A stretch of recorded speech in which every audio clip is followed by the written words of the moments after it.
दोस्तों, जिस बात का इंतजार उत्तर प्रदेश के हजारों शिक्षक सालों से कर रहे थे, उस पर योगी सरकार का सबसे बड़ा फैसला आ गया है।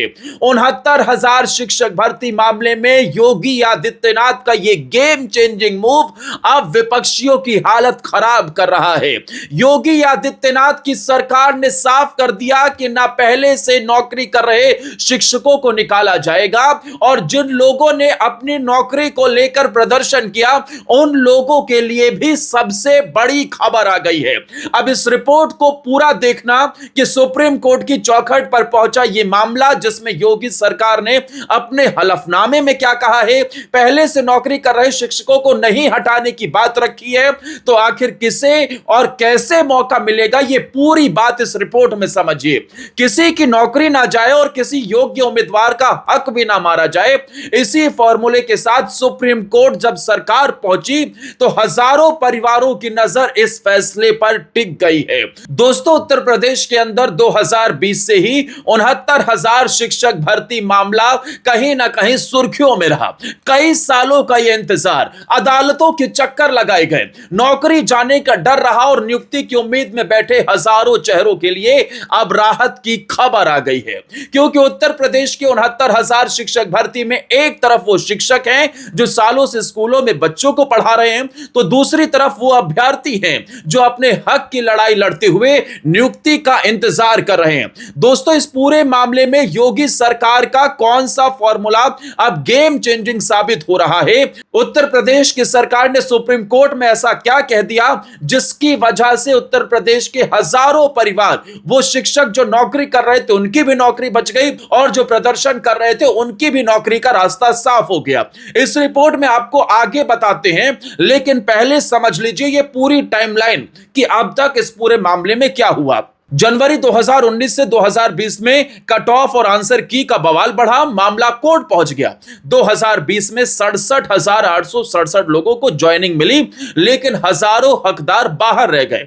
2021 से 24 तक इको गार्डन में ऐतिहासिक धरना, आरक्षण के फेरबदल का आरोप लगा और अगस्त 2024 में हाईकोर्ट की लखनऊ बेंच ने पूरी लिस्ट रद्द करके 3 महीने में नई लिस्ट बनाने का फरमान सुनाया। इसके बाद 2026 में सुप्रीम कोर्ट में सरकार का नया फॉर्मूला सामने आया, जिसे आज हम आपको बताने जा रहे हैं। क्योंकि दर्शकों, अगस्त 2024 में जो हाई कोर्ट ने कहा, उसके बाद जो लोग सालों से नौकरी कर रहे हैं, जो 2020 से नौकरी कर रहे हैं, 67,000 से ज्यादा शिक्षक, उनके परिवार पर संकट आ गया था। उनके ऊपर हर वक्त इस बात को लेकर खतरा मंडरा रहा था कि उनकी नौकरी जाने वाली है।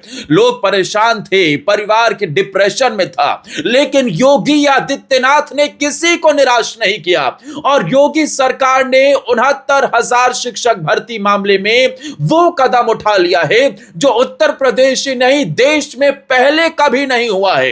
एक तरफ इसमें वो शिक्षक थे जो सालों से स्कूलों में बच्चों को पढ़ा रहे हैं, तो दूसरी तरफ वो अभ्यर्थी जो अपने हक की लड़ाई लड़ते हुए नियुक्ति का इंतजार कर रहे हैं। लेकिन अब इस पूरे मामले में योगी सरकार ने सुप्रीम कोर्ट में अपना पक्ष रखकर दोनों तरफ के शिक्षकों को बड़ी उम्मीद दी है।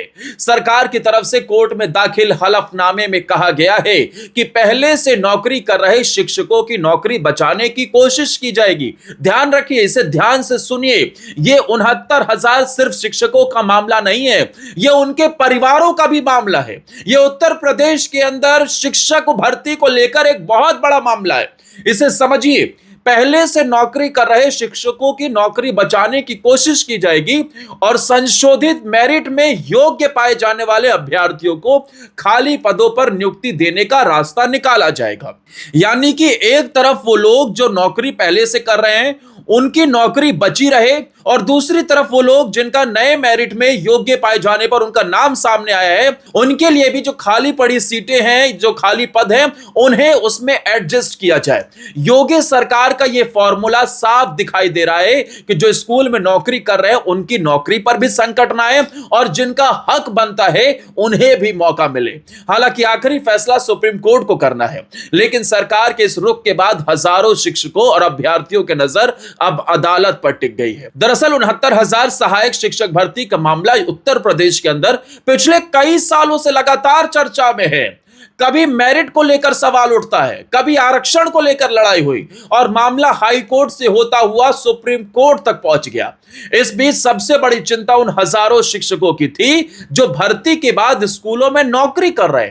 सवाल था कि अगर नई मेरिट बनती है तो क्या पहले से नौकरी कर रहे शिक्षकों में से कुछ को अपनी नौकरी गंवानी पड़ सकती है। लेकिन अब योगी सरकार ने इसी चिंता को लेकर सुप्रीम कोर्ट में अपना पक्ष रख दिया है। अब आपका इस पर क्या कहना है मुझे कमेंट सेक्शन में जरूर बताइएगा, क्योंकि सरकार ने कोर्ट के सामने जो कहा है उसे सुन लेना चाहिए। सरकार ने कहा है कि साल 2020 में भर्ती होकर सेवा दे रहे 67,867 शिक्षकों को नौकरी से ना हटाया जाए। दूसरी तरफ अगर हाईकोर्ट के निर्देश के मुताबिक तैयार संशोधित मेरिट सूची में नए अभ्यर्थी योग्य पाए जाते हैं तो उन्हें उपलब्ध खाली पदों पर नियुक्ति दी जा सकती है। इतना ही नहीं, सरकार ने 8,270 ऐसे अभ्यर्थियों की संशोधित लिस्ट भी सुप्रीम कोर्ट के सामने रखी है जो अभी नौकरी में नहीं है। यानी कि उत्तर प्रदेश के अंदर करीब 10-15 हजार से ज्यादा उन अभ्यर्थियों को नौकरी मिलेगी जिनका नए मेरिट में नाम सामने आया है। सवाल यह है कि आखिर 69,000 शिक्षक भर्ती का मामला इतना उलझा कैसे है। अब इसके लिए आपको कहानी को साल 2018 से समझना होगा। 1 दिसंबर 2018 को उत्तर प्रदेश सरकार ने 69,000 शिक्षक सहायक भर्ती का विज्ञापन जारी किया। जनवरी 2019 में परीक्षा हुई और इसके बाद कट ऑफ को लेकर विवाद शुरू हो गया। सरकार ने जनरल कैटेगरी के लिए 65% और आरक्षित वर्ग के लिए 60% न्यूनतम अंक तय किए। मामला कोर्ट पहुंचा और आखिरकार सुप्रीम कोर्ट ने कट ऑफ को सही माना। इसके बाद जून 2020 में पहली लिस्ट सामने आई और हजारों अभ्यर्थियों को नियुक्तियां भी मिली, लेकिन नियुक्तियां होने के बाद भी विवाद खत्म नहीं हुआ। आरक्षित वर्ग के कई अभ्यर्थियों ने भर्ती में आरक्षण लागू करने के तरीके को लेकर सवाल उठाया। आरोप लगाया गया कि आरक्षित वर्ग के जो उम्मीदवार सामान्य कट ऑफ पूरा कर रहे थे उन्हें नियम के मुताबिक अनरिजर्व्ड सीटों पर भी जगह मिलनी चाहिए थी। अब इसी मुद्दे को लेकर कानूनी लड़ाई लगातार आगे बढ़ती चली गई और फिर साल 2023 में हाईकोर्ट की सिंगल बेंच से फैसला आया और फिर 2024 में डिवीजन बेंच ने नई मेरिट लिस्ट तैयार करने का आदेश दे दिया। यहीं से उन शिक्षकों की चिंता और बढ़ गई जो पहले से नौकरी पा चुके थे। उन्हें डर था कि अगर पूरी मेरिट दोबारा बनाई गई और उनका नाम नई लिस्ट में नहीं आया तो उनकी नौकरी का क्या होगा। वहीं दूसरी तरफ लंबे समय से आंदोलन और कानूनी लड़ाई लड़ रहे अभ्यर्थियों का कहना था कि अगर उनके साथ भर्ती में गलत हुआ तो उन्हें उनका हक मिलना चाहिए। यानी एक ही भर्ती में दो तरफ हजारों परिवारों का भविष्य जुड़ गया।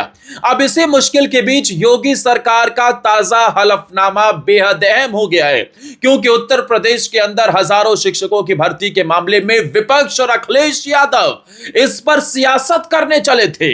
अखिलेश यादव 2027 से पहले इसका फायदा उठाना चाहते थे। अखिलेश को लगा था शिक्षकों के सहारे, नौकरी के सहारे इन्हें साधा जाएगा और फिर इनका वोट अपने पाले में कर लिया जाएगा। लेकिन अखिलेश की गलतफहमी को उत्तर प्रदेश में योगी आदित्यनाथ के इस गेम चेंजिंग मूव की वजह से दूर कर दिया गया है। उत्तर प्रदेश के अंदर योगी सरकार ने पूरा खेल ही पलट दिया है। बस सरकार की कोशिश यह है कि मौजूदा शिक्षकों की नौकरी बचाते हुए योग्य अभ्यर्थियों के लिए उपलब्ध खाली पदों के जरिए रास्ता निकाला जाए। यही वजह है कि अब हजारों आंखें सुप्रीम कोर्ट की तरफ लगी हैं। अब सुप्रीम कोर्ट इस फॉर्मूले पर क्या फैसला लेता है यह देखने वाली बात है। लेकिन उत्तर प्रदेश की सरकार ने कोर्ट से कहा कि इसे भविष्य की अन्य भर्तियों के लिए एक मिसाल ना माना जाए। यह सावधानी रखने के पीछे की वजह यह है कि अगर सरकार इसे पक्का कानून बना देती तो कल को यूपी की हर भर्ती परीक्षा में धांधली या गलती होने पर अभ्यर्थी मांग करने लगते कि पुराने वालों को मत हटाओ, हमारे लिए नए पद बनाओ। यानी कि सरकार ने साफ तौर पर कहा कि इसमें अगर हम कानून बना देते तो उससे इस तरीके की परेशानी होती कि कल को यूपी की हर भर्ती परीक्षा में धांधली या गलती होने का आरोप लगाया जाता, ढिंडोरा पीटा जाता और फिर यह कहा जाता कि पुराने वालों को भी मत हटाओ और हमें भी नौकरी दे दो, जो पॉसिबल नहीं होता है। सरकार अपने हिसाब से वैकेंसीज निकालती है, जरूरत के हिसाब से वैकेंसी निकाली जाती है और अगर उसमें हर बार जबरदस्ती दबाव बनाया गया तो इससे नुकसान सरकारी खजाने को और साथ ही भर्ती सिस्टम को भी पूरी तरीके से असर प्रभावित करेगा। ये इसलिए इसे वन टाइम एक्सेप्शन यानी केवल एक ही बार राहत के तौर पर कहा गया है। यानी कि 69,000 शिक्षक भर्ती के मामले में तो योगी सरकार ने ये गेम चेंजिंग मूव चला है। ये पूरा मामला अब सॉल्यूशन की तरफ बढ़ गया है, लेकिन साफ ही कह दिया है कि अब यहां से ये मत समझ लेना कि हर बार ऐसा ही कुछ होगा, हर बार इसी तरीके से आरोप लगेंगे और हर बार ये कहा जाएगा कि भैया उनकी भी नौकरी रहे और हमें भी नौकरी दे दो, इसलिए इसे लेकर कानून बनाना उचित नहीं है। अब इस पूरे मामले पर सबसे बड़ा फैसला आ गया है। योगी सरकार के इस मास्टर स्ट्रोक को लेकर आप क्या कहना चाहेंगे? आप मुझे कमेंट सेक्शन में जरूर बताना, क्योंकि जो लोग 6 सालों से नौकरी कर रहे हैं उनकी भी नौकरी बच गई है। सड़क पर अगर वो आ जाते तो सरकार के लिए भी बहुत मुसीबत खड़ी हो जाती। अखिलेश तो ऐसे मुद्दों को भुनाने में लगे हुए हैं और अब उनके लिए कहीं ना कहीं एक बहुत बड़ा झटका जरूर है। दूसरी तरफ वो लोग हैं जो अपनी नौकरी की मांग को लेकर अनशन, प्रदर्शन सब कुछ कर चुके हैं। अब उनकी भी मांग, उनकी भी आवाज योगी सरकार की तरफ से सुनी गई और उनकी मांग पर फाइनल मोहर लग गई है। कोर्ट अब क्या कहेगा इस पर सबकी निगाहें हैं, लेकिन इस पूरे मामले पर आपका क्या कहना है मुझे कमेंट सेक्शन में जरूर बताना और इस वीडियो को ज्यादा से ज्यादा शेयर करते हुए हमारे चैनल को सब्सक्राइब और फॉलो कर लें। जय हिंद, वंदे मातरम।